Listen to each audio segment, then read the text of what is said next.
Le pido disculpas a Camila Vallejo por lo anterior. Aclaro que yo no inventé esa noticia y que de haber sabido que era falsa no la habría tuiteado. Repito, mi error fue haber confiado en un medio escrito español al cual yo creí que las cuñas que él ponían entre comillas eran verdaderas. Resultó no serlo. Yo no creé la noticia. No fui, como han puesto algunos medios, el creador del fake news. Lo que hice fue difundir una noticia que resultó ser falsa. Y por lo tanto le pido disculpas a Camila Vallejo, y está en ella, en su voluntad, el querer venir o no venir a esta radio, a mi programa, a poder tener derecho a réplica. Pero vuelvo a repetir que lamento mucho. Hay un tema bastante relevante el discutir el cómo nos vamos a hacer cargo de los fake news en el futuro, porque no es fácil y va a ser cada vez más complejo el poder distinguir qué es cierto de lo que no es cierto.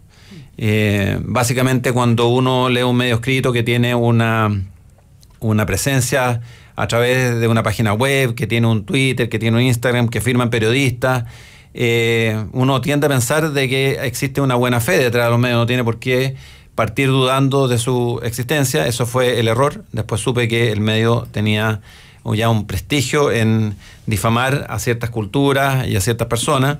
Me pareció al principio que era inverosímil que alguien en España pudiese querer hacerle daño a Camila Vallejo, y la razón por la cual caí en la trampa del fake news es que básicamente había una correlación entre lo que ella hacía con su vestimenta. Se vestía con la figura de Simone de Beauvoir, y por lo tanto, siendo que ella defendía, entre otras causas, el feminismo y de alguna manera el consentimiento en menores de edad para tener relaciones sexuales, me pareció que lo que parecía ese medio podía tener algún grado de realidad. O sea, me pareció verídico. Después me di cuenta que no lo era, y por lo tanto pido las disculpas del caso y abro el debate sobre el tema de cómo nos vamos a abordar el fake news. Hay nuevas tecnologías hoy día en las cuales una persona, por ejemplo tú, Luz Poblete, estamos con Luz Poblete, con Juan José Santa Cruz, con Daniel Farcas, se me ha olvidado presentarlo. Tú, Luz Poblete, hoy día yo te podría grabar tu voz y grabarte físicamente y construir todo un discurso de cosas que tú jamás dijiste, y sería en la era digital imposible identificar si tú le declaras la guerra a Perú. Podríamos decir que la presidenta de Horizontal le declaró la guerra a Perú y no nos enteraríamos. Hay todo un tema con el uso de las redes sociales, pero aquí no solo las redes sociales, sino que también es con los medios ya escritos, a lo mejor con los medios visuales, el día de mañana cuando de alguna manera se digitalicen audio e imágenes, en que vamos a seguir cayendo en este problema. Fui criticado por connotados periodistas del medio, como Daniel Matamala, en términos de no haber chequeado o no haber tenido la previsión de chequear la información. Y para hacer todas estas críticas uno debiera cuidarse el tejado de vidrio. Me llegaron muchos videos donde Daniel Matamala incurría en el mismo error que me critica, sobre todo con José Antonio Kast. Y hoy día escuché también críticas bastante duras y despiadadas de Fernando Pausen en otra radio, y le recuerdo que él durante el programa Tolerancia Cero tuvo que hacer unas disculpas de alrededor de 5 minutos por la manera como condujo una entrevista con Pablo Longueira. Por lo tanto, todos somos seres humanos, todos nos equivocamos. Yo soy un ser imperfecto, un ser humano que también se equivoca. Reconozco mi error, pero no ando predicando como Catón y juzgando a los demás, sobre todo si tengo tejado de vidrio. Así que con esto cierro el capítulo. A lo mejor alguien de ustedes quiere comentar algo, no tengo ningún problema. Luz Poblete. Bueno, yo sí creo que efectivamente estamos en un fenómeno como comunicacional con esto de la posverdad, con el tema de las fake news, que trae, lo encuentro bien complejo, bien delicado, porque todos estamos haciendo nuestro trabajo y en general creo que la mayoría lo quiere hacer bien, lo quiere hacer honestamente, lo quiere hacer transparente, quiere tener un debate sano. En ese sentido podemos tener muchas diferencias, pero otra cosa es publicar temas por hacer daño. O sea, a los políticos les pasa muchísimo. Si bien ninguno podrá ser santo y podrá efectivamente cometer errores, creo que también los medios no ayudan a que nos podamos reconciliar con ciertos ámbitos de la sociedad, como el político, que ya está bastante desprestigiado, y que los nuevos políticos queremos hacer una política más constructiva, más dialogante, más verdadera, más honesta.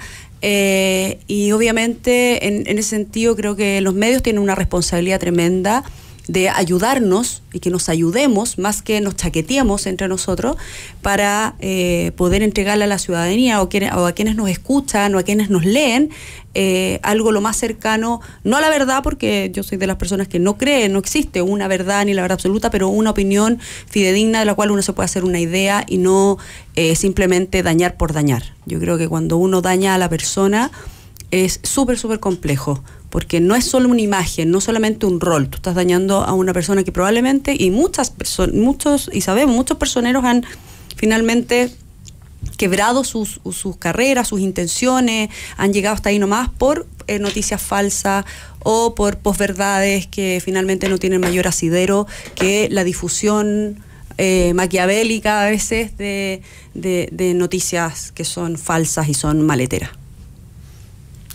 Bueno, yo solo quisiera decir que la tradición judeo-cristiana enaltece al que pide perdón y pide disculpas, porque eso lo coloca en un sitial en donde puede efectivamente sentirse tranquilo con su conciencia, y los que creemos en un Dios, además, junto a ello existe el perdón. Y en ese sentido creo que lo que ha hecho Gonzalo Lacarrera es muy notable, porque cuesta mucho siempre pedir disculpas frente a cualquier cosa. Y lo relevante de esta conversación es que creo que nos estamos enfrentando a algo que algunos historiadores y futurólogos ya han descrito. Estamos viviendo una era que no conocíamos, que nos enfrentamos a problemas que antes eran fáciles de resolver y hoy día no lo son.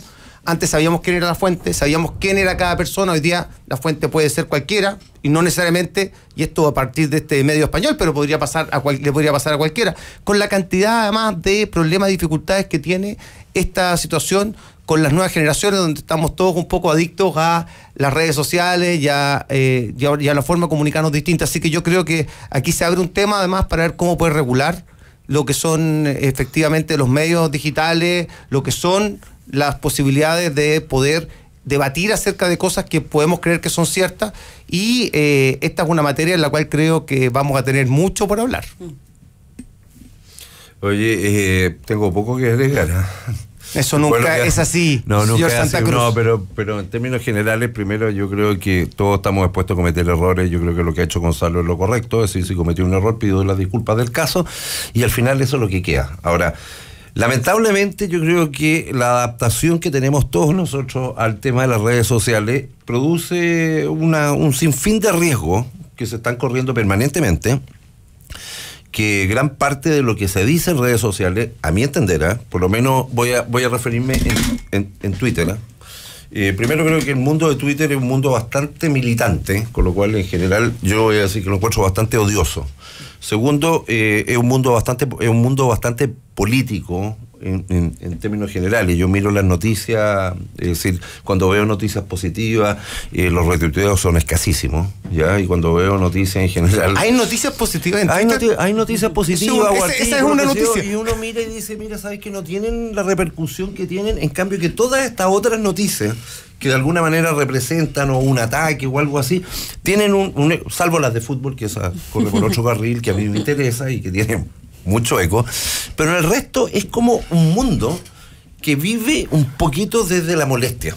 Es como que el presenciar el mundo de Twitter es presenciar un mundo que anda molesto por la vida y que reacciona de acuerdo a esa molestia que siente. Entonces, y segundo, que es muy militante, que yo creo que es muy fanático de la gente que sigue, y con lo cual es muy descalificador frente a posturas. Yo creo que el mundo de Twitter es un mundo poco dialogante, por decirlo así, y hay que acostumbrarse a convivir con eso, si es que uno quiere participar en ese mundo.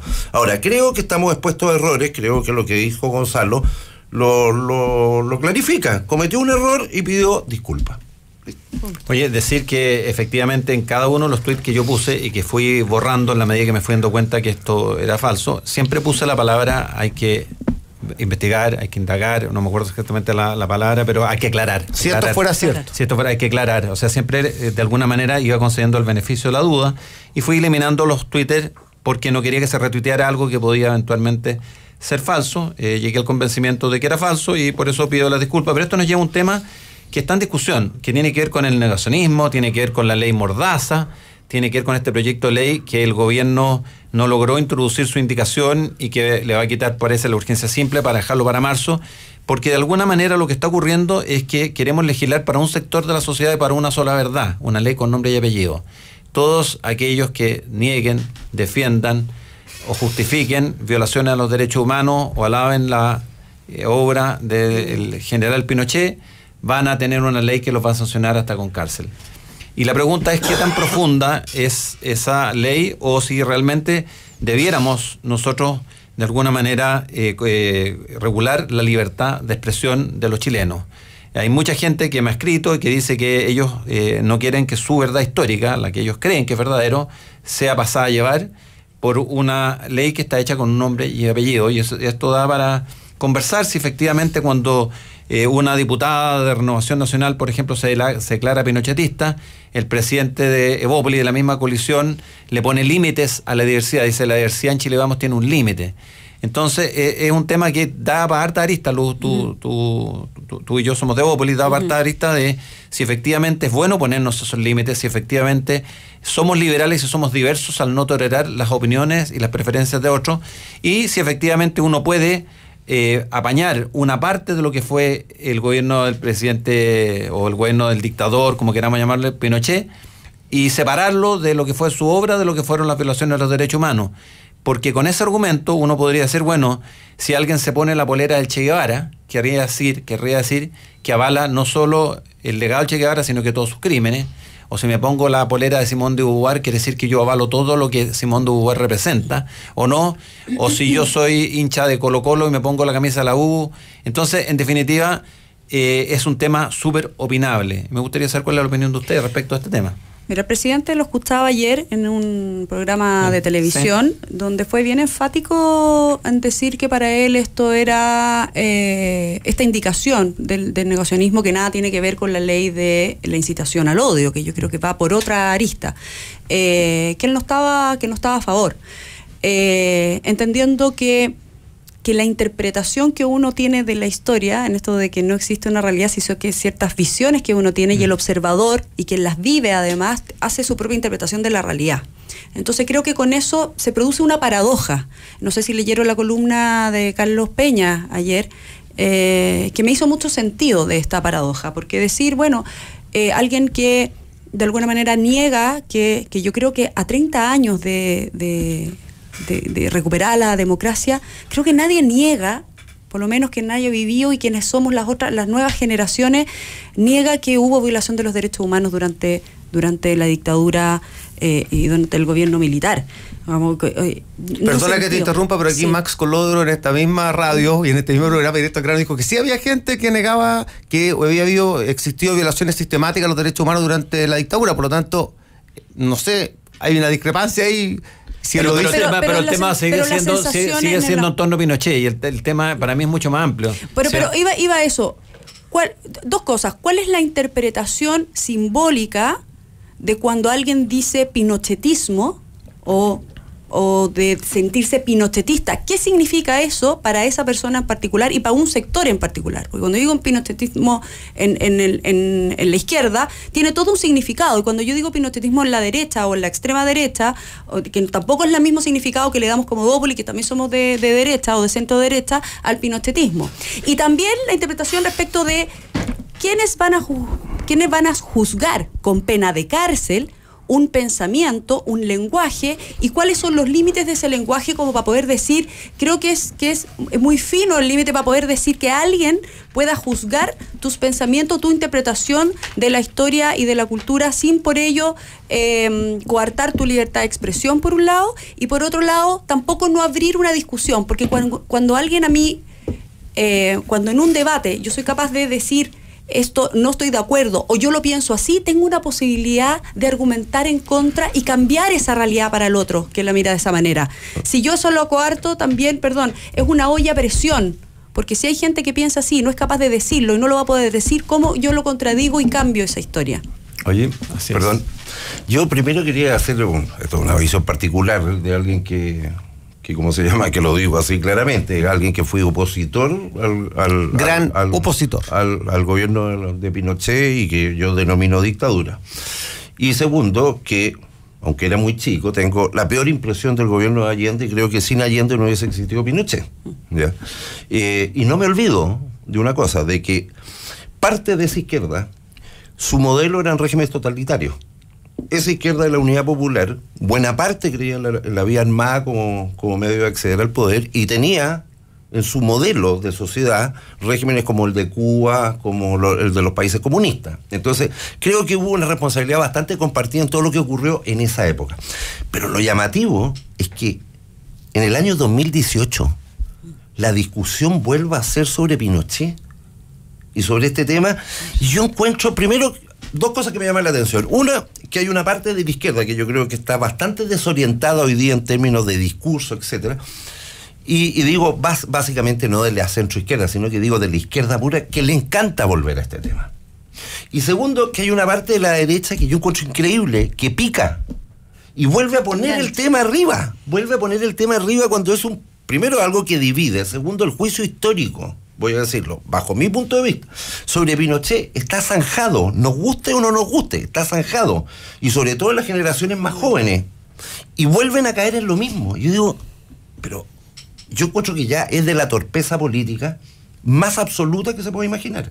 Entonces, volver a tener esta misma discusión cada tanto tiempo y entrar a discutir, mire, es que determinadas políticas de Pinochet o otros que se declaran pinochetistas, yo digo, primero yo creo que es de una miopía, si es que realmente Chile Vamos quiere permanecer y quiere prolongar el gobierno con ese discurso. Vamos a tener que conversar un poquito más sobre esto porque este tema, aunque no nos guste, nos va a acompañar hasta marzo al menos, porque esta ley sí se va a discutir. Esta ley sobre la incitación al odio, a la violencia y al negacionismo sí se va a conversar y va, como decir Upolete, vamos a tener que definir cuáles son los límites y quién va a juzgar cuáles son esos límites.